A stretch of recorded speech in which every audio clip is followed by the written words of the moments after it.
নমস্কার। আপনারা দেখছেন ইনস্টারের হট সিট ডিবেট। অভিনেত্রী রুক্মিণী মৈত্র তার নতুন পোস্ট দিয়ে সরাসরি চ্যালেঞ্জ ছুড়ে দিয়েছেন। তিনি প্রশ্ন করছেন, cloud dancer? Darling, she was always dancing in the clouds.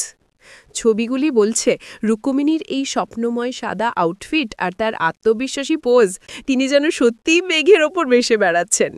কিন্তু এখানে প্রশ্ন তোলা জরুরি, এই যে মেঘের ওপর নাচা, এটা কি শুধু ক্যামেরার সামনে গ্ল্যামারাস পোজ দেওয়া, নাকি রুক্মিণী বোঝাতে চাইছেন জীবনের সমস্ত জটিলতা পেরিয়েও নিজের শর্তে কল্পনার জগতে বাঁচা সম্ভব?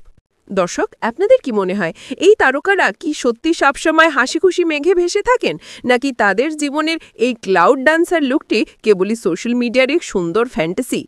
রুক্মিণী মৈত্রের এই স্বপ্নময় লুক ও বিতর্কিত দর্শনের চমৎকার বিশ্লেষণ যদি আপনার ভালো লেগে থাকে, তাহলে প্লিজ অবশ্যই আমাদের ইনস্টার চ্যানেলটি সাবস্ক্রাইব করুন এবং পাশে থাকা বেল আইকনটি প্রেস করে আমাদের সঙ্গে থাকুন এবং কমেন্টে বলুন, ক্লাউড ডান্সার রিয়ালিটি নাকি ফ্যান্টাসি?